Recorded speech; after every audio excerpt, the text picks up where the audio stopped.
கடவுளே கடவுளே கடவுளே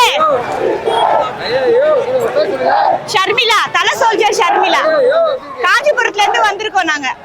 காஞ்சிபுரம் செமையா இருக்கு. அங்க பாருங்க எப்படி இருக்குன்னு. எப்பவுமே எங்க தலை தான் கெத்து. பால் அபிஷேகம் பண்ணோம். இப்ப நான் ஜனபாஸ்கர் பேசுறேன். நம்ம ஏரியானா களை கட்டும். தலைப்பாட நிலமே திருவிழா தான். எப்பவுமே தலை தான் ஓப்பனிங் கிங்கு. வணக்கம். தமிழ்நாடு தலை சொல்லிட்டு பொங்கல் தீபாவளி எல்லாமே சேர்ந்து இன்னைக்கு எங்களுக்கு வந்திருக்க ஒரு மிகப்பெரிய பண்டிகை. தலைப்படம் வந்தாலே திருவிழான்னு வாய் சொல்ல கிடையாது. பார்த்துங்க, தேட்டரை பார்த்தாலே தெரியும். என்னைக்குமே தலை தான் கத்து, மற்றதெல்லாம் வெத்துன்னு நாங்கள் ஒரு முறையாக ப்ரூவ் பண்ணிட்டு இருக்கோம். ஏன்னா தனிக்காட்டு ராஜாவா தன்னை தானே செதுக்கிய ஒரே ஆளியானா எங்க தலை மட்டும்தான். இந்தியா சினிமாவிலே ஓப்பனிங் கிங் ஆஃப் ஓப்பனிங் வந்து எங்க தலை தான்.